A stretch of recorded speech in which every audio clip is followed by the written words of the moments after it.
Ladies, may I have your attention, please? We are about to begin this international webinar.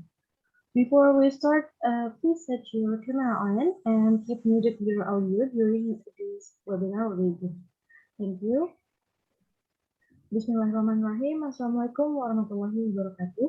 Waalaikumsalam warahmatullahi wabarakatuh. Salam sejahtera untuk kita semua. Greetings to all of us. Om Swastiastu, Namo Buddhaya, Salam Kebajikan. Good afternoon, everyone. It gives us great pleasure to welcome you in this international webinar. Let me introduce myself. My name is Nabila Haza, and this wonderful and precious chance for me to be your moderator in this international webinar on Wednesday, 6th of October 2021. And it is also our privilege to have you all with us today. First of all, I would like to welcome to all the honorable speakers that we have today in this event today. Thank you very much for joining us. First of all, the Honorable Associate Dr. Kushareza as our founder and CEO of the Asian Lecturer Committee, and then the Honorable Mrs. Resista Fikaliana as SMMHD as the lecturer from SEMI Institute Jakarta, Indonesia, and then the Honorable Mr. Alfian MPD as lecturer from FAUNGO University Jakarta, Indonesia. Also, the Honorable Mr. Agus Sudono as the Chairman of KPU Jakarta, Indonesia, and then all the honorable lecturers and all the participants as well.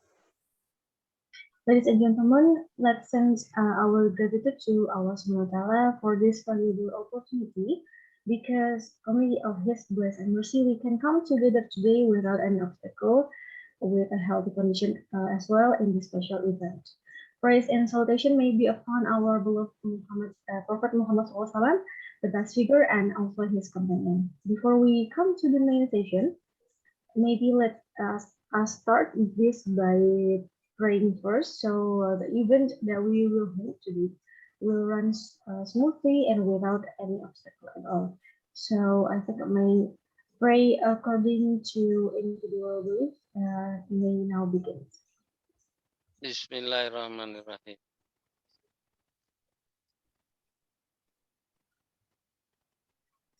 Amen. Then thank you very much.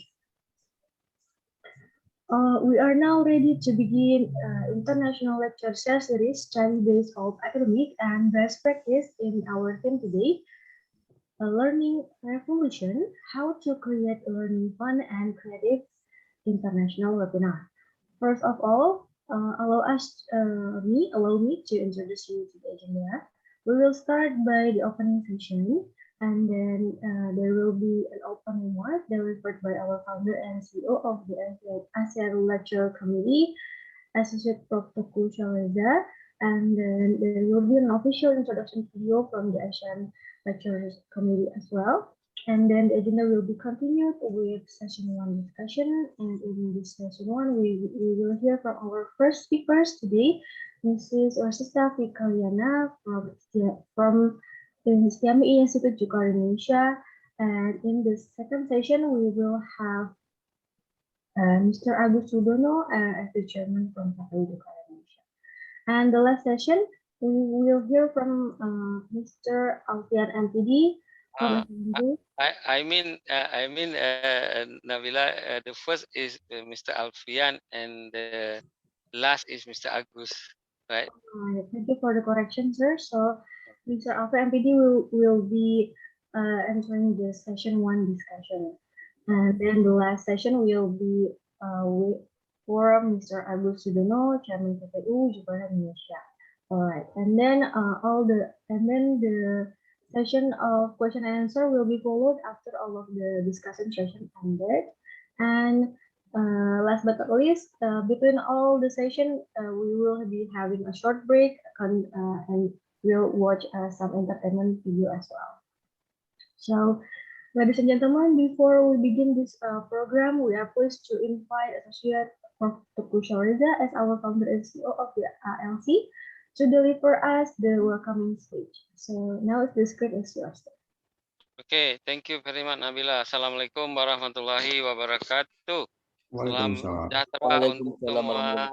Ya, dalam welcoming speech yang selalu 3 menit ini, saya bicara selalu 3 poin sahaja. Yang pertama, thank you very much for your speaker, all speakers, Pak Dr. Alfian, Dr. Resista, and Bapak Agus MPD daripada KPU Jakarta Selatan. Every event in ASEAN lecture communities, there is one or two from the ASEAN lecturers from Malaysia and Thailand, or from Malaysia, Singapore, or from Thailand and Brunei, and so on. But today there is some problem what the Dr. Nofaidah is not available because it's not, fit or not healthy today. Therefore, apologize from hers, but she will to share, she will to send by email hers PowerPoint, right? Okay, oleh karena kita ini semua sekarang dalam Indonesian peoples, karena itu saya ingin menyampaikan, boleh talk in English, in Malay, in Indonesian language, karena because this event is recorded, direkam, dan itu akan dimasukkan selalu dalam aseanlecturer.com website, dan itu bisa diakses oleh kawan-kawan dari kampus-kampus lain di Asia Tenggara.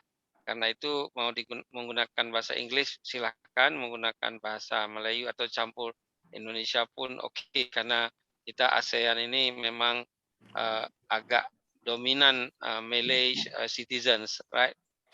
Oke, yang kedua, setiap event ini jumlah partisipannya sangat beragam. Kemarin kita 2 session pagi dan siang, itu ada 210, kadang-kadang ada 110, kadang-kadang ada 40, kadang-kadang 60. Ini ada 3 komponen ya. Komponen pertama adalah dari kampus dari mana speakers berasal, sehingga banyak mahasiswa dari kampus itu join. Yang kedua dari luar negara, ketika dari luar negara itu dosennya ataupun expertnya sharing, maka komunitasnya pun hadir. Nah, kemarin dari himpunan penyelenggara kursus dan pelatihan seluruh Indonesia, HIPKI, itu pembicaranya Mas Reza, pembicaranya itu Mas Rizky, itu dari Kalimantan, Borneo, jadi ramai juga dari Kalimantan join. Dan yang sebelahnya kemarin interesting juga, itu dari Thailand ada. Jadi Bapak Ibu ataupun Mas masih muda ya, Mas Alfian, Ibu Resista atau Mbak Resista atau Mas Agus, silahkan mau kasih tahu pada mahasiswanya relasinya to join Just Know is okay, because the Zoom capacity up to 300 participant. Yang terakhir, yang ketiga, setiap habis satu sesi kita ada refreshing dengan lagu-lagu yang akan di-share oleh Kang Indah, karena ini bukan international conference yang kaku dan strict dengan protokol. Kita ini share series yang sifatnya lebih kepada berkongsi ilmu, kata orang Malaysia, atau knowledge silaturahim. Therefore we must to enjoy and must be to happiness too. Therefore, every session there is one song from the host. What the song biasanya relation dengan theme, tapi kali ini katanya kita ini ya, agak sukar mencari lagu yang terkait dengan creativity and learning. Saya bilang sebenarnya banyak lagu ibu kasur, tapi takutnya banyak yang tak tahu lagi lagu lama. Tapi tak apa-apalah, tak ada lagu Bu Kasur, Bu Bantal juga bolehlah. Nanti akan di-share oleh Kang Indah. Therefore, jangan tegang-tegang. We will to only to silaturahim knowledge, atau berkongsi ilmu. Karena itu saya akan mengakhiri welcoming speech ini dengan mengingat PON ada di Papua sekarang, PON ke-20, Papua yang kita kenali Irian Jaya dulu, maka di sana tolong di mute, maka di sana ada burung cendrawasih kan, maka burung Irian, burung cendrawasih, cukup sekian, terima kasih. Oke, swadikap. Thank you. Ya, Alhamdulillah. oke, will be. Oke, Is the first speaker still Mr. Alfian, sir? ya, Mr. Dr. Alfian first. All right, then very well. We are ready to move forward to begin our main session today with session 1 discussion. And as informed, in this session, we will have Mr. Alfian MPD as a lecturer from ESA Unggul, University of Indonesia, and he will talk about in our theme today, learning revolution, and how to create learning fun and creative. So, Mr. Alfian MPD, are you with us now? Yes. Very nice meeting you, sir. Do you need any help to share the material? Yeah, I've already prepared it. All right. Sir. It's good is yours, sir. Yeah, okay. Thank you, the moderator. Bismillahirrahmanirrahim. Assalamualaikum warahmatullahi wabarakatuh. Assalamualaikum warahmatullahi wabarakatuh. Selamat siang, Pak. Selamat siang semua. Yeah, good afternoon, everyone. Yeah, it's been really nice for me to be invited to this session, since I have a philosophy that as a teacher, we cannot do it alone. So we need to do it all together. And yeah, sharing session is one of those important things to do. Okay, just let me introduce myself. I'm Alfian, and that's it. And without any further ado, let's get the ball rolling. Okay, I'll share the screen first. Yeah, your screen is very nice. Yeah, hopefully, Prof. Yeah, very nice.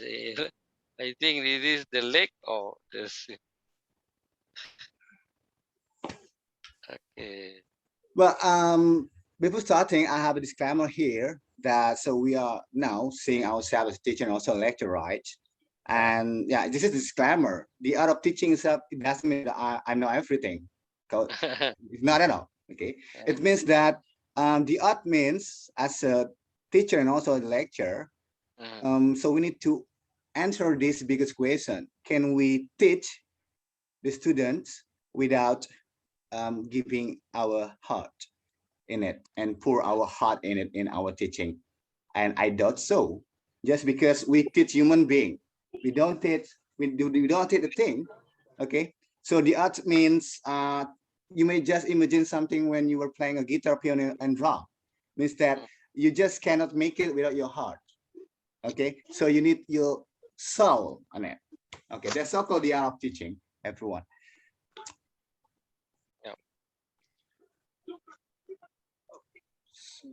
Yeah, and the engagements, well, I think it's quite interesting for us to see this terminology about engagement itself. So could you please just imagine two differences in the two different classroom setting. First, you don't really like the classroom setting just because you don't getting immersed on it, just because you don't have a good engagement on it. Well, of course, there are several reasons on it. Okay, could be from the lesson itself, could be from the time, could be from the lecture, and so on and so forth. And so the thing that I'd like to share with all of the colleagues here, several strategies and how to raise students' engagement. Sorry, I think my slide is running by itself. Okay, first we need to see and supervise students' individual engagement. And also we need also to check out the overall classroom engagement. And also we may possibly use things like a student report engagement, and also the individual students, and boosting overall class energy levels. Okay, just forget about these 5 things, because sometimes we need just to make it as a kid's philosophy, keep it simple and short. Why? Sometimes as a lecturer, we only focus on the smarter students. We only focus on the reluctant students. But we actually teach the human being. So it means that we need to focus to all of them. Just because every single person in his class has his own right. You agree with that? Mhm. Yeah, I doubt so. If we only focus to one or two students, which is, yeah, we have a good ability, and then we just neglect several students. Yeah, so that's why, yeah, the atmosphere of the class not too lively. Mhm.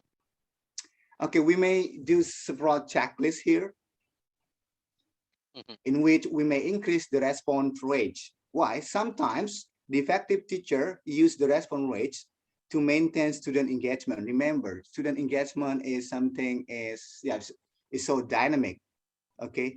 Do you wish to have your class just left behind and then every single student just look to their mobile phone, just left the lesson behind? I think, yeah, we just didn't want to make such a thing. So some research also has found that mild pressure, yeah, okay, mild pressure. So what does it mean, mild pressure? Mild pressure is we don't need to be too strict.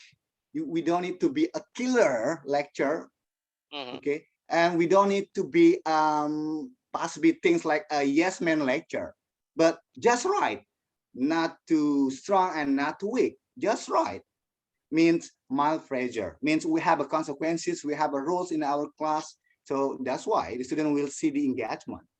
Okay, things we can do in number one, for instance, we may call our lovely student names, possibly the second name, of course, okay, the names to make it more familiar.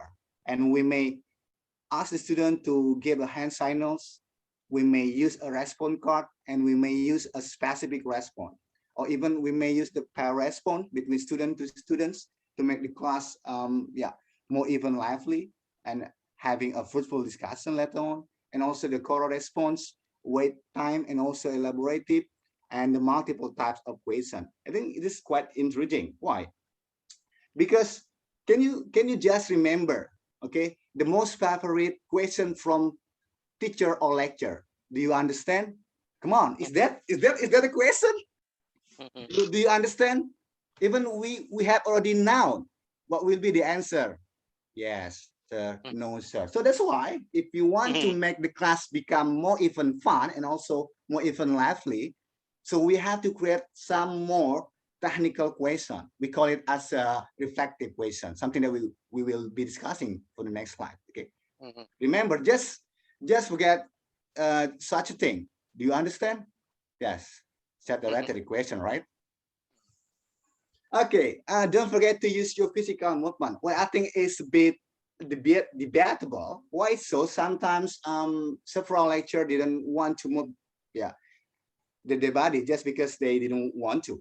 I sometimes just like me, for instance, if you force me to speak and then without moving my hand or something, uh, yeah, I just cannot make it. Yeah, but as a lecturer, okay, since we teach human being, so we need to grab their attention. And physical movement is one of the reason. And we have also the research from it.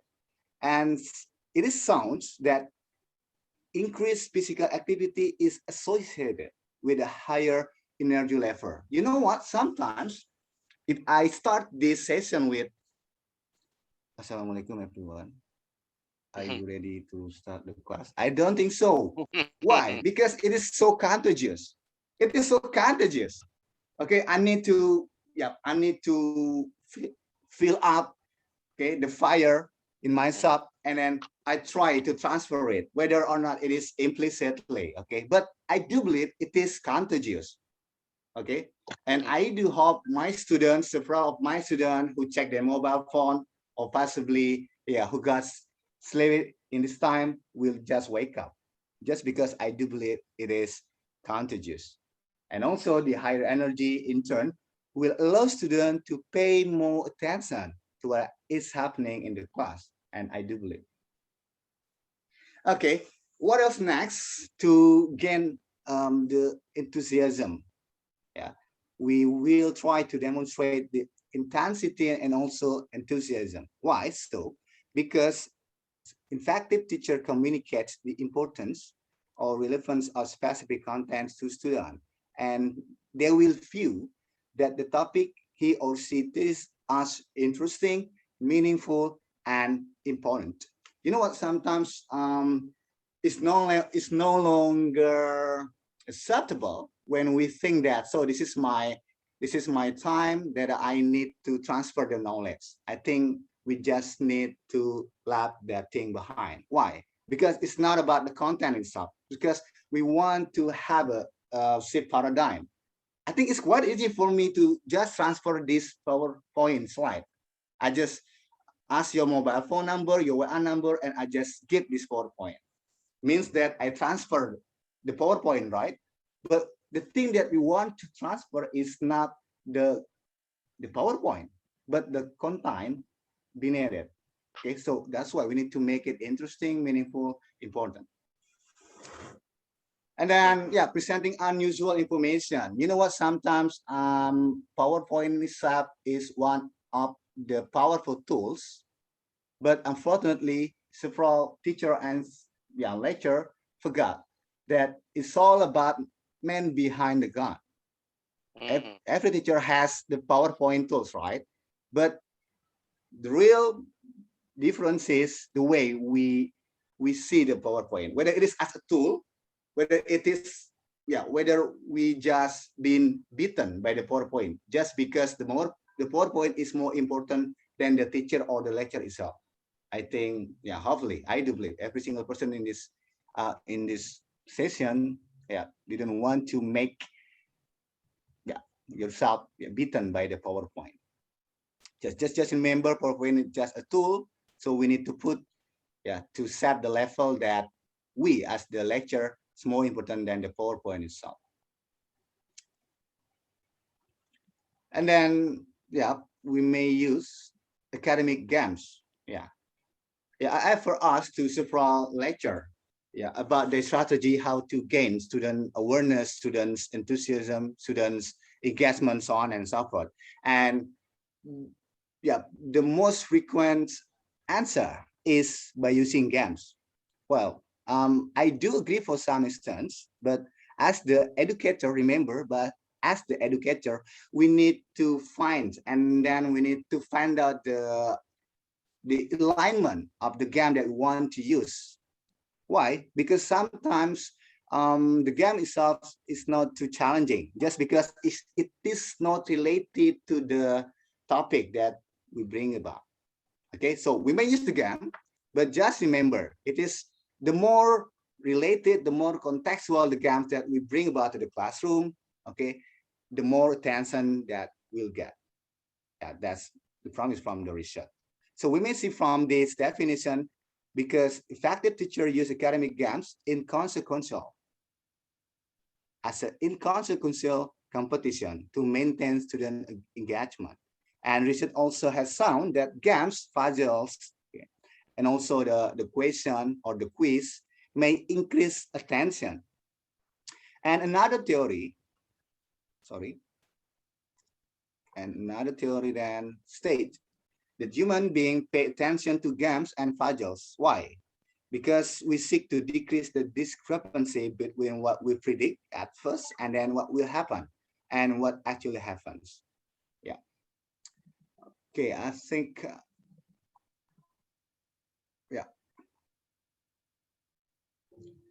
and sometimes we just forgot that in the university, in the higher education, when we were teaching, we actually need to put ourselves as a learning partner, just because nowadays in the 21st century education, okay, we just cannot put, we are the one who know everything, just because our lovely student, our lovely university student can access more information than the lecture. So just, so we need to keep it in mind. Let's just be careful of that side, that point of view. The first, effective teachers provide students with opportunities to relate what is being addressed in the class to their professional interests. So we need to make a bridging between the topic to their contextual setting. And the second, research also has found students will pay more attention to the information that is personally meaningful to them. Can we just make a connection between the topic and between to the meaningful activity? Okay, I'll give an example. For instance, the things that have been good hype for the last 2 weeks about Squid Game. If we're able to make a connection between the topic, the content, to the Squid Game, possibly we will have the word of mouth effect, just because the students still remember. So, but of course, we need to be more careful because several content on that movie is not really fit with the education. But at least we just want to rise students' engagement, by stimulate their prior knowledge and also their background knowledge or schemata. And the third, if students perceive that information is relevant to their personal goals, of course, or self-image, they will take greater interest in it. Can you imagine that you think that you know everything, you have your own good book, you have your own book PowerPoint, but you forgot to ask the student to have a feedback, and even you forgot to have a reflection before ending or before finishing the class. Well, I think, we have already make a conclusion in the very beginning that we teach human being. We don't teach product. We didn't teach a thing. So that's why we need kind of reflection. How many minutes that I have? You can do 10 minutes more. 10 up to 15 minutes. Okay, good. I make it fast. And the motivation, inspiring students. Yeah, we may use the storytelling technique. Yeah, we may set it personally. Yeah. And the research also shown that motivation increases student enthusiasm, effort, and also persistence in academic setting will reduce the risk of substance abuse dropping out of school. If you think that in the first meeting, second, third meeting, but unfortunately, for the rest of the meeting, the member of the class been decreasing, so we need to ask ourselves what went wrong. Okay, in the first, second, and the rest of the meeting. Okay, I think just a set of concept and a theory. Of course, every single teacher that I ask, could you please give a description dealing with your best technique to have students engagement? They will say, by using games. Okay, so we need to remember that the games, yes, it's still debatable and also still intriguing, but the most important thing is just remember we need to have a bridging context that the games should be related to the contextual setting. So without any further ado, let's play this game. Okay, I have a simple games here. As I teach language, we will play this game. And we have 9 box there consisting of several word, letter SINGAPORE, Singapore. But the game is, please, every single person in this room, please find at least one vocabulary, and then you may create a sentence from it. Start from me, okay? Well, I get air, A, I, and R, and it has meaning in Bahasa Indonesia, udara. Come on. Wanna try next? Come on, maybe Pataku maybe? I mean Nabila first because he's moderator. Oh yeah. Mrs. Moderator, you may try. Nabila, you can do first choice. What what vocabulary you may find from this SINGAPORE? I got air, means udara in Bahasa Indonesia. Okay, what can you get, Miss? Hello, Nabila, you copy what the Miss Alfian asked you. Hello. Miss Nabila? My toilet, possibly. I think my friend from Singapore. Okay, you may try. Everyone try. Or maybe there are my students here. You may try. Good. There are my students here. You may try. You may find one vocabulary from this box. Let's go, guys. Unggul community. Okay. Wanna try? We have also seen here, and it has meaning in Bahasa Indonesia, right? Please unmute. Never mind. Come on. Hello, student from Esa Unggul. You can to unmute and answer. You may try. There is lucky draw Yeah, after you. there's like a draw. I gotta give you a prize. Yeah, A minute. I think Miss Resista, you can try. Yeah. What do you want? Okay. Yeah. Yeah, So I think this this is a is gift only. yeah things like that means that yeah I teach language. So the game that I bring about to the classroom should be related to the language. Interesting. I know it's not that easy. I know. But so that's why. So that's why we call it as an art. We just cannot put that games and then bring about to the classroom and then we think, oh, this is the game. Why don't you like it? Mhm. So said that's the art. That's we need the sense, we need the heart, we need the soul. If it's not related, even sometimes students don't even want to play it. Okay. Yeah, hopefully, yeah. From these small games, I can teach several four skill in English. I can teach vocabulary. Yeah, I can teach speaking even after students compose sentence and I will ask them to speak about the meaning and also why did they choose such vocabulary. Yeah. Again, of course, there are a lot of games to do. Okay, as I promised in the beginning that it's all about the theory. And then, of course, we don't want to bring the theory to the classroom because our lovely student didn't want to. They don't care. Neo Peer Go, Mr. Dr. Nola answer in the chat box. Yeah, Can oh do yeah.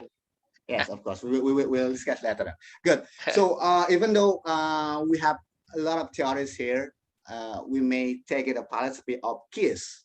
Yeah, mình chịu KISS. K for keep, I for it, S for yeah simple, and second S for short. Just keep it simple and short. So this is the conclusion. I do believe every single lecture teaching in all over the world will try not to forget this thing. So we need to give a hook. We need to give a hook just because we teach human being. Because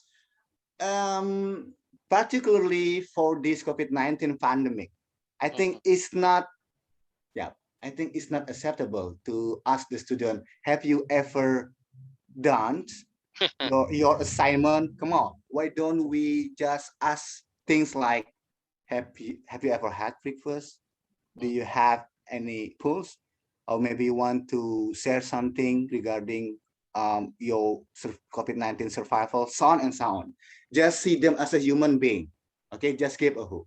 And then we need to relate our topic to the real context, real material. So we need to, what is it? We need to have a good awareness what has been happening in outside of the classroom. Okay, and the third, open the door for the student feedback because nobody's perfect, even the teacher, even the lecturer. I do believe, and do a reflection. I think this is the most paramount things to do in every single teaching learning activity, and we do hope it will bring fun and creative learning to do a reflection. I Wow. think I think that's all, everyone. I do apologize if I might mistake something. I just Yeah. don't want to put myself as the one who know everything. Just want to share something, and yeah, hopefully we'll have a lovely discussion after this. Yes, Yeah. thank you, everyone. Thank you. Welcome. Very interesting presentation with the many color. It's interesting teachers. Yeah, hopefully. We are now move to our next agenda, which is session 2 discussion, and we will hear from our second speaker today, Mrs. Rasista Haryana, SFMP, MMPhD, as a lecturer student Institute Jakarta, Indonesia. Good afternoon, Mr. Rasista. Yes, good afternoon, Miss Nabila. Right, very nice meeting you. And I would also like to inform that our speaker today will have 25 minutes to present the materials. And also all of our participants is welcome to write their questions in our chat box, and we will try to read it at the very last session. And if you are ready now, you can present your agenda. All right, Miss Nabila, thank you for the opportunity. Assalamualaikum warahmatullahi wabarakatuh. Ya, the Honorable Warahmatullahi wabarakatuh. Pak Teuku Reza as the founder and CEO of ASEAN Lecturer Community, and also the honorable speakers, Mr. Alfian, and also, or I call Bapak Alfian and Bapak Agus And then Sudono. there is a And- Tonola in Oh Singapore. yes, oh welcome and nice to meet to Dr. Nola from Singapore, and also all participants here that attend to this seminar. Excuse me, I will deliver about my presentation. Wait a minute, please. See lecture. You are and the co-host just now. Okay, right. Yeah. Okay, still loading. Yeah, loading just now. It's very clear. Screen. Yes, thank you very much. Okay, I want to deliver about learning digital skill easily to welcome the 5.0 revolution era. Wow, 5.0 revolution era. Okay, I will introduce first. My name is Resista Fikaliana. I'm the lecturer of Department Logistic Management in Institut Setiami, Jakarta, Indonesia. I'm also one of the speaker of National Movement of Digital Literacy Seminar Series in this year. That seminar series is held by Indonesian Ministry of Information and Communication to enhance the ability or competency in a digital skill. And this is my social media. We can get in touch after this on my YouTube channel and also Instagram, Resista_V. This is my WhatsApp and my email. Okay, ladies and gentlemen, and all the participants, my agenda in this event is, I have three points. The first is the digital skills needed to welcome the 5.0 revolution era, digital skills that educator must have and mastering teaching material enrichment application. Or this means rich content media to create interesting and communicative writing media. I'm not the expert of education knowledge like Mr. Alfian as the previous speaker, but I'm an educator, only educator, but my field is management. But I try to share the experience while I'm an educator. Okay, the first of all, I will present about digital era, a condition alive or an era where all activities that support life have been facilitated by the presence of technology. So the highlight is the presence of technology, replace some place technologies to make them more practical or modern.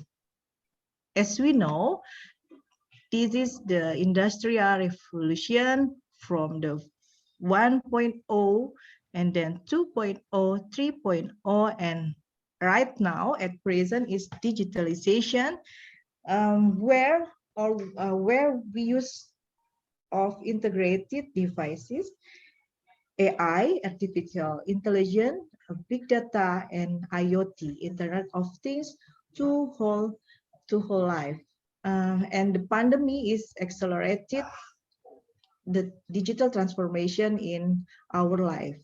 And Society 5.0, New Society 5.0 is initiated by Japan, that the human or human as the center of the technology development. So the aspect of humanity is highlighted in this Society 5.0. Okay, this is the digital competency that needed to welcome the 5.0 revolution era based on DICCOM. Oh, it's covered by my head. Okay, DICCOM 2.0 European Commission. The first is information and data literacy. Why? Because in this era, in this digital era, we have big data in the cloud computing, yes, and we can use it, we can analyze it for the good destiny, or we can function it if we can, or we have ability in data literacy. And then digital content ability. I will tell you in the slides later and later, because it is related to the education. And then communication, collaboration, because in the digital era, we have borderless, or there is no border. So we can meet like this seminar. We can meet Dr. Nola from Singapore, Dr. Rasman, welcome from Singapore, and then other participants from any area in Indonesia. For that, so we have to have communication and collaboration in digital competency. Beside them is digital safety, keamanan digital in bahasa, and problem solving. Okay, we know about technology savviness. It is someone who understands technology, not only understand, but can use the skill, the digital skill, for take advantages of today's technology. So I hope in education field, we have to become a technology savvy person like that. Okay, I have thought about this one. That's pandemic COVID-19 is a point to accelerate or disease acceleration to get the digital transformation. Because if we know there are some technologies, some tools before pandemic, like Zoom, Google Meet, and other tools and other application like KineMaster for video and Canva. Before pandemic, there is some tools to help the digital era, but in pandemic, all of them is accelerated to more function. So the creativity on digital platform is enhanced. Okay, what is digital skill? Is relating to the individuals, not ability to know and then understand, not only hardware, also software and digital system, and the underline is everyday life.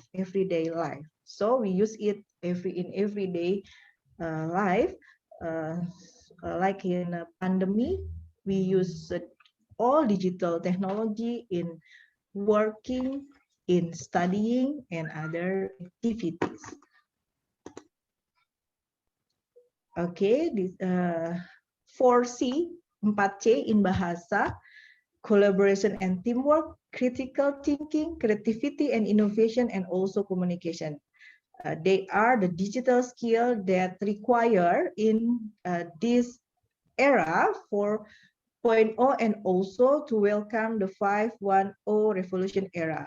Collaboration and teamwork, like we are doing right now, collaboration.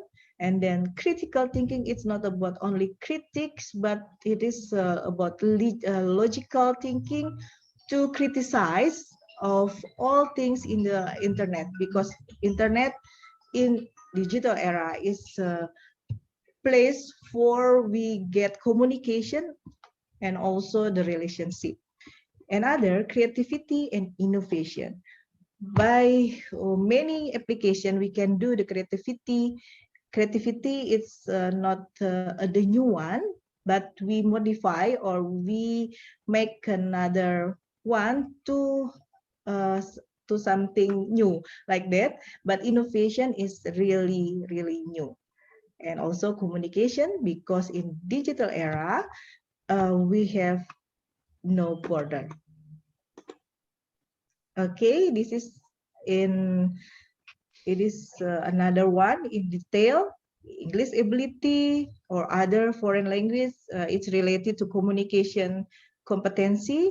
And then writing an article, I will explain in detail in the next slides. It's about rich media content, knowing SEO, search engine optimization, AI, coding and programming. Coding is about the language between machine and human. So the coding is translated or connected between our language with the machine language. And then editing picture and video in this era at present, with so many creativities about editing picture and video.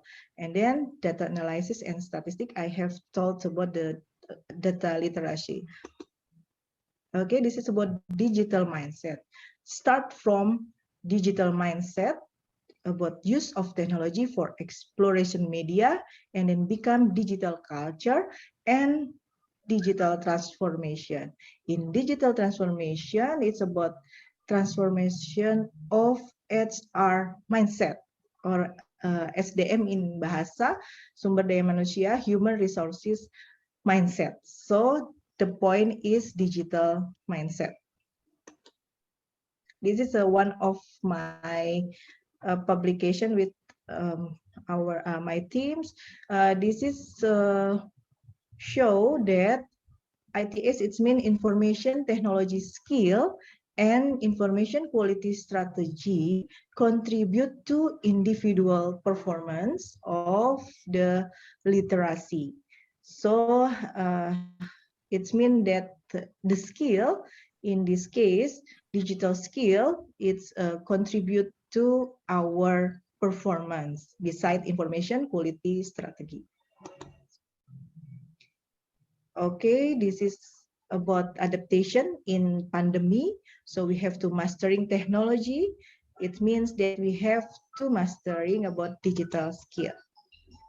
Okay, this is the second agenda, digital skills that educators must have. The first one is a skill in making online teaching material. I will expand in detail later. And then skill in doing video conferencing like this, like in a Zoom meeting.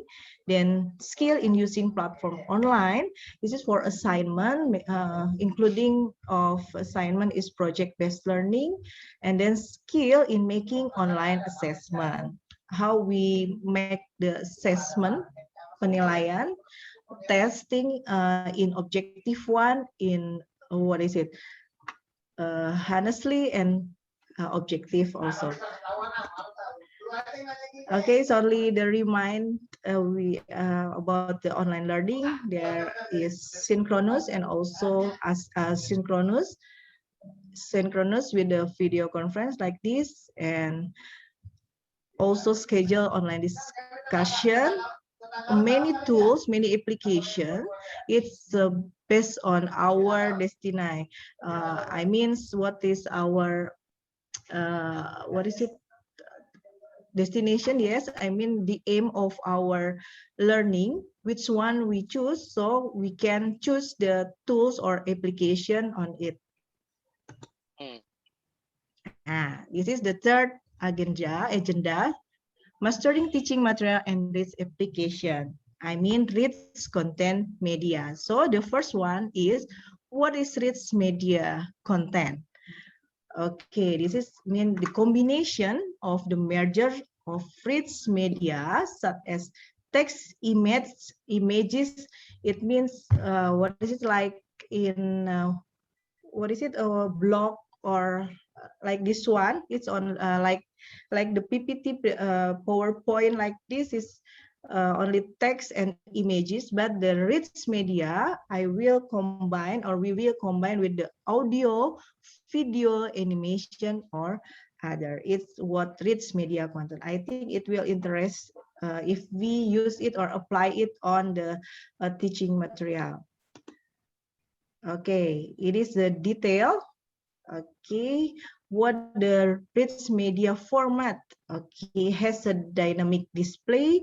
Users can interact with element in way that go beyond ordinary click. So if we what is it? If the students click on it or learner click on it, this is we can start with the video or sound, and then the graphic format is such as .jpeg, PNG, or others video format.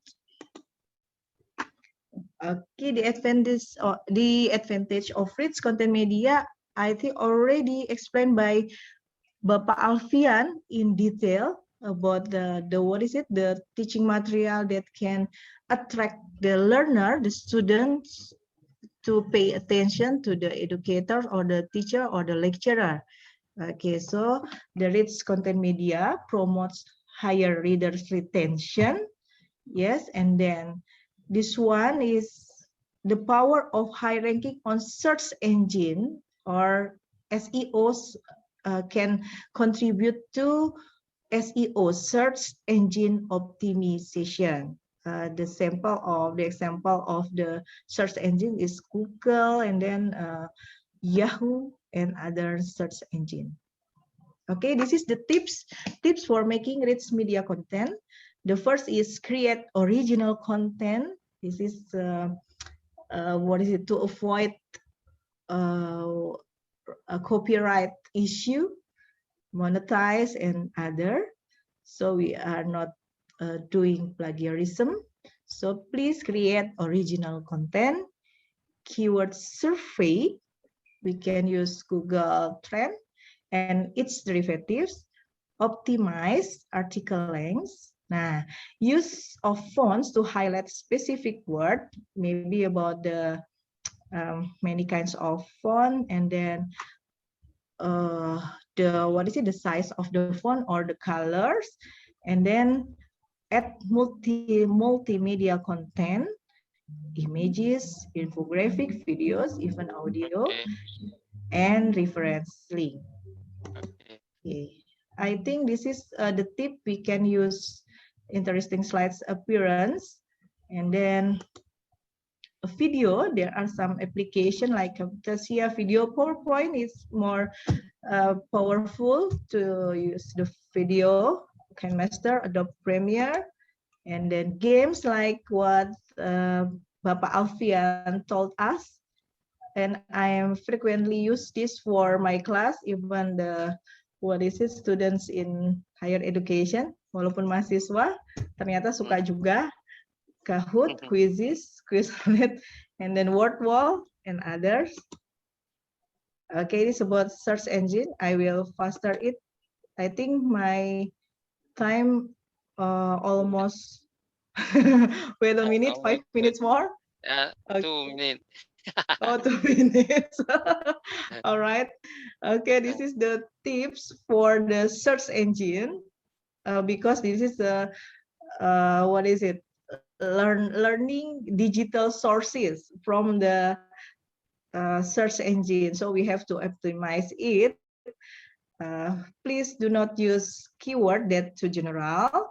Enter keyword briefly. For example, do not put only transformation digital or digital transformation, but there is some tips that you have to make it clearly. For example, Indonesian digital transformation, and with tanda kutip, apostrophe, it will help the searching. Okay, wow, it is technical. So I will to try, but the time is not enough. And this is about Google Scholar for academician like us, students, academic. We can also optimize the Google Scholar for the learning digital sources. Untuk sumber belajar juga bisa. Okay, thank you. I will end my presentation with pantun. Pergi ke Ah, Singapura, saling menyapa. Shopping ke wow. Mustafa, tentu tak lupa. Meskipun online kita berjumpa, semoga materi dapat diterima. Terima Oke. kasih. Wassalamualaikum warahmatullahi Salam. wabarakatuh. Waalaikumsalam warahmatullahi Very, wabarakatuh. very interesting pantun. Mas to invite Dr. Rosman Hobi to feedback, right? Baik, terima kasih. Ya. Assalamualaikum warahmatullahi wabarakatuh. Waalaikumsalam warahmatullahi wabarakatuh. Selamat sore, Bapak dan Ibu Sore. sekalian. Sama-sama. Saya ngomongnya bahasa Indonesia ya. Yes, right. Because you are Oktober Sumpah Pemuda today, apa bulan ini. Iya. Terima kasih dikasih kesempatan sharing. Yang terhormat rekan saya Prof. Tengku Reja dan tim Ya, oke. menginisiasi kegiatan yang baik ini, forum yang sangat bagus sekali kaitan dengan sharing-sharing pada forum ini. Kemudian tadi sudah kita dengarkan ini ada anak muda ya, Bung Alfian nih. Alfian saling kenal nih dari kampus nih, akademisi ya, Saunggul. Ya, yes, Kampus yang right. cukup bagus. Kemudian barusan juga kita dengar ada Bu Resista. ya Mrs. Miss. Ya, tadi sebelum Miss Resita Nola juga Fikaliana. Miss Resita. Oke, ya Yang betul. tadi sepintas saya dengarkan Sama. terkait dengan digital skill ya, digital skill Iya. ya, dan seterusnya tadi ya. Dan terakhir tadi luar biasa, sempat menyimak dari sharing dari Dr. Nora ya, Nola. ya, Nola. yang jauh dari Singapura. Ya, itu Bapak adalah anak bimbingannya Dr. Rasman, mungkin lah. Ya, Salam ya. kenal Dr. Rosman. Assalamualaikum. Ya, mohon izin ini sharing saja, saya dikonfirm oleh saudara kita Prof. Tengku Reja kaitan Dr. dengan Rasman ini Pak Agus, beliau orang Community of University Muhammadiyah Malang juga karena sekolah tetangga dari Jawa Timur ya. Ya, Ya. betul. Baik, karena kita sharing terkait dengan kepemiluan, ya dalam hal ini barangkali bagaimana pendidikan para pemilih, ya terutama di event pemilihan umum. Nah, sebelum ke sana barangkali kita mendengarkan bersama, ini memang sudah mulai ramai dan dinamikanya yang sudah luar biasa. Ya. Terasa baru kemarin kita melaksanakan pemilihan umum serentak tahun 2019. Belum lama, masih diingatan kita ya terkait nomor 1 dan nomor 2. Nomor 1 dan nomor 2 ya, artinya waktu itu ada 2 ya kandidat calon yang oleh ditetapkan KPU untuk bertarung di dalam pemilu tahun 2019. Nah, ini proses berjalan dan waktunya memang masih lama karena 5 tahun agenda untuk pemilu di negara kita kan. Tetapi kita sekarang dinamikanya sudah mulai ya menjadi diskusi-diskusi baik resmi maupun para tetangga kita ya. Nah, kaitan dengan itu saya awali dinamika yang ada memang kita dengarkan ya itu berkaitan dengan rapat koordinasi, rapat considering antara Komisi Pemilihan Umum, kemudian DPR, kemudian ada di KPP, Bawaslu, kemudian ada Kemendagri, ya. Kita dengarkan bersama bahwa ada beberapa usulan kaitan dengan yang diusulkan KPU menuju pemilu tahun 2024. Nah, secara hitungan memang jadwalnya adalah tahun 2024. Berarti yang ada adalah yang kita tunggu-tunggu itu keputusan politiknya. Nah, kira-kira di tahun 2024 itu pelaksanaan pemungutan suaranya itu tanggal berapa dan bulan apa? Nah, inilah yang masih menjadi dinamika kita semua tentu selaku warga negara ya punya kepentingan terkait dengan hal tersebut. Sampai hari ini kan belum ada keputusan final terkait keputusan politik di tingkat nasional. Ya. Awal KPU Republik Indonesia mengusulkan supaya pemilu tahun 2024 dilaksanakan Februari tahun 2024. Milih apa? Februari milih presiden, kemudian DPR, DPRD, kemudian DPD. Nah, usulan KPU, kemudian berlanjut November itu adalah pemilihan daerah. Jadi ada 2 agenda besar yang saat ini kita monitor dan kita tunggu-tunggu, yaitu terkait dengan pemilihan presiden dan pemilihan daerah, baik itu gubernur maupun bupati wali kota di seluruh Indonesia. Ya, jatuhnya tahun 2024. Kalau kita hitung lebih kurang ada 270 daerah yang akan melaksanakan pemilu pada saat tahun 2024. Pemilu daerah, ya kan? Yang November tahun 2024. Kalau presiden yang usulan KPU kan Februari. Walaupun rapat terakhir pemerintah dalam hal ini diwakili oleh Kementerian Dalam Negeri mengusulkan supaya pemilu presidennya adalah Mei tahun 2024. Kemudian pemilihan pilkadanya gubernur atau bupati wali kota November tahun 2024. Yang menjadi pertanyaan tentu bagi penyelenggara yang sudah mengusulkan tentu kan banyak pertimbangan, terutama bicara pekerjaan teknis. Karena KPU itu kan selaku penyelenggara ini kan bicara pelaksanaan teknis berdasarkan peraturan perundang-undang yang menjadi konsensus nasional. Ya memang kalau kita lihat kalau Mei 2024 katakanlah itu adalah pemilu presiden, ya kita ambil contoh di DKI, tentu kan ini waktunya beririsan dengan pemilihan gubernur yang November tahun 2024.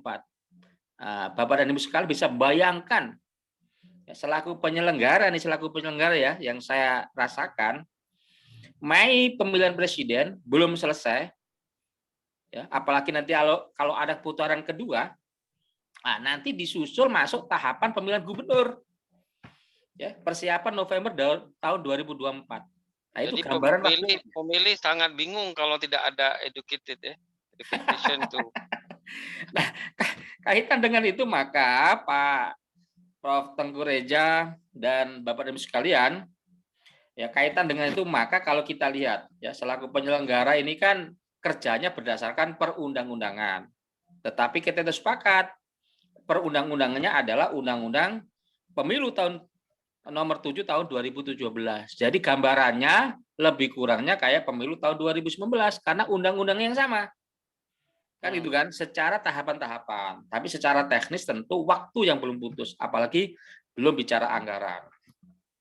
Nah, kaitan dengan itu maka sambil menunggu kaitannya dengan keputusan politik di tingkat nasional, sebenarnya kapan yang menjadi keputusan final, ya, apakah Februari 2024, apakah Mei tahun 2024, KPU dalam hal ini sebagai pelaksana teknis harus siap.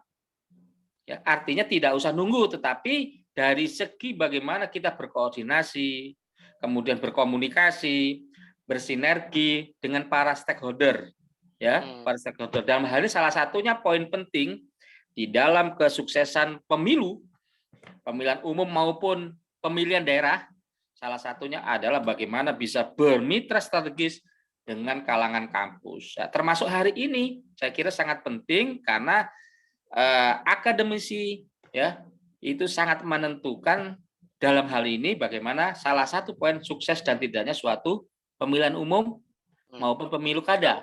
Kalau pendidikan pemilih itu bagaimana cara KPU menyelenggarakan? Oh ya, nah terkait dengan itu maka ini saya lihat begitu pentingnya ini teman-teman akademisi. Ya, sekarang lagi ramai nih, bagaimana akhir Oktober ini ya pemerintah akan membentuk tim seleksi di tingkat nasional. Ya, untuk memilih KPU maupun Bawaslu. Di situ tentu ada unsur tuh kalau kita lihat klausulnya. Apa salah satunya? Harus ada tim sel itu dari unsur akademisi. Ya, dari unsur kampus ini harus ada wakil dari situ. Tim seleksinya. Ya, walaupun ada misalnya unsur perwakilan dari tokoh. Ya, tetapi dari kampus akademisi ada di situ di dalam peraturan ya disebutkan situ. Yang kedua termasuk penyelenggaranya ya di jajaran KPU komisioner itu juga ada ya faktor-faktor bagaimana mewakili kalangan akademisi gitu kan. Nah, tapi jangan melihat seperti saya ini mewakili apa, jangan. Ya, Pak artinya Agus kan formasi yang dulu ada kalau itu nggak salah saya Pak Agus diambil dulu karena banyak pendidikan PAUD pendidikan anak usia dini dari apa itu himpunan pemuda remaja masjid oh Indonesia. ya. Memang salah satu saya pernah itu menjadi salah satu ketua umum ya. Badan Komunikasi Pemuda Remaja Masjid ya kan gitu. Nah, artinya memang salah satu faktor yang dibilang Prof Tengku itu memang betul ya. Jadi bicara keumatan. Ya, saya kira banyak faktor lain karena ini kan giat politik. Ya artinya itu begitu pentingnya stakeholder yang namanya dari kalangan kampus. Di tim sel saja harus ada perwakilan dari akademisi. Kemudian di penyelenggaranya juga. Nah, kalau bicara pendidikan pemilih itu bagaimana dilakukan selama ini, Mas Agus? Ya, saya kira itu sangat penting ya, proses pendidikan. Bukan hanya KPU sebenarnya, termasuk teman-teman partai politik selaku stakeholder ya, dalam hal ini peserta pemilu itu juga punya faktor penting untuk mendidik ya para pengurus dan para anggotanya di partai politik. Termasuk teman-teman mungkin di kampus ya kan, apalagi bicara penyelenggara termasuk kami ini kan gitu. Nah, salah satunya tentu kita melakukan beberapa sinergisitas kemitraan. Nah, kalau kita lihat salah satu faktor suksesnya suatu pemilu itu artinya pemilihan umum, itu memilih presiden, kemudian DPR, kalau saya sebut pemilihan berarti pemilihan pilkada, nah, daerah gubernur ya. Nah, artinya itu yang namanya partisipasi aktif dari warga negara itu sangat penting. Partisipasi daripada warga untuk datang ke TPS untuk menentukan pilihannya. Nah, kaitan dengan itu maka sambil berproses menuju keputusan tahapan-tahapan yang akan menjadi konsensus nasional, maka salah satu yang dilakukan KPU adalah melakukan kerjasama dengan beberapa dinas pendidikan. Kalau kita bicara pemilih pemula, ya kita banyak bicara komunikasi dengan dinas pendidikan. Nah, contohnya di DKI. 4 menit lagi. Jadi kita ya artinya memanfaatkan momentum, belum ada tahapan, maka kita MOU dengan beberapa dinas terkait dengan pendidikan, dinas pendidikan, Kementerian Agama yang punya tingkat lanjutan atas, apalagi bicara milenial. Nah, milenial ya, itu kan lebih kurang ada 35% itu pemilu ini adalah pemilih milenial. Umur 17 tahun sampai 40 tahun. Sekarang coba dihitung. Kalau tahun kemarin aja 2019 itu lebih kurang ada 190 juta pemilih se-Indonesia. Ya, kalau 35%, nah ini luar biasa. Ya, kalau di DKI Jakarta itu ada 8.200.000 ya, kaitan dengan pemilih tetap. Kalau 35%, ya ini potensi luar biasa. Nah, maka dari itu kalau teman-teman sekalian, katakanlah Bapak dan Ibu sekalian ingin mencalonkan diri, ya, apakah itu eksekutif legislatif, saya kira kuasai dulu ya pemilih-pemilih milenial. Karena ini sangat potensi terkait dengan untuk kemenangan kalau teman-teman sekalian mencalonkan ya eksekutif maupun di legislatif. Nah, tetapi pertanyaannya memang gampang-gampang susah kalau kita approach kepada pemilih-pemilih milenial, ya. Jangan sampai yang jelas mereka itu tidak punya tanggung jawab moral terkait dengan partisipasi milih siapa pemimpinnya. Nah, ini harus kita hindari. Maka dari itu KPU melakukan beberapa kegiatan-kegiatan, termasuk sekarang ini yang kita lagi lakukan adalah bagaimana di semua perwakilan di provinsi kabupaten kota itu kita bentuk yang namanya Desa Peduli Pemilu. Nah, Desa Peduli Pemilu. Nah, artinya ya saat ini kita bangun nih beberapa wilayah-wilayah dengan kriteria yang ada, dengan keterbatasan anggaran karena belum ada tahapan, desa pemilu lagi kita bangun. Kita cari beberapa wilayah termasuk di Jakarta. Ya, kita usulkan bagaimana Setu Babakan, nah itu menjadi salah satu menjadi desa pemilu. Sinergi dengan stakeholder pemerintah setempat. Wah, bagus. Nah, itu salah satunya. Nanti Ibu Resista dengan Pak Alfian boleh menjadi narasumber di desa pemilu itu. Boleh ya. Nanti kita coba formasikan. Ya, ini memang harus sering digital kita diskusikan. Oke. Ya, mungkin sebagai tambahan ya, saya kira kaitannya dengan bagaimana sosialisasi, saya harapkan teman-teman kampus ini ya memang yang stakeholder yang sangat strategis ya, termasuk juga bisa berkiprah menjadi penyelenggara. Kalaupun misalnya belum ke penyelenggara, minimal namanya relawan demokrasinya. Nah, relawan demokrasinya dari unsur kampus atau milenial atau pemuda, ya kan? Nah, ya memang namanya relawan, kalau di KPU memang disiapkan honorarium walaupun tidak yang mesti diharapkan, tetapi tanggung jawab moralnya inilah yang kita harapkan dari teman-teman akademi, termasuk yang hari ini di dalam forum ini membicarakan sharing terkait dengan kepemiluan. Saya kira itu Pak Prof. Tengku Reja kaitannya dengan beberapa hal. Mantap. Ya, artinya urgensinya sangat penting. Yang namanya pendidikan pemilih selalu kita sampaikan. Begitu pentingnya kita keterlibatan aktif, walaupun menjadi penyelenggara maupun sebagai mitra strategis dalam mensukseskan pemilu. Karena tanpa partisipasi, tanpa keaktifan teman-teman kampus, saya kira mengurangi nilai bobotnya pemilu tersebut kalau partisipasinya sangat minim. Tapi belakangan kita lihat partisipasi aktif pemilihan nasional cukup luar biasa, ya itu bisa 70% termasuk juga pemilihan gubernur di DKI Jakarta. Ini sebagai cermin ya bahwa KPU secara masif memberikan pendidikan pemilih kepada warga negara yang ada di negara kita. Saya kira itu, terima kasih. Kalau yang kurang, assalamualaikum warahmatullahi wabarakatuh. Assalamualaikum.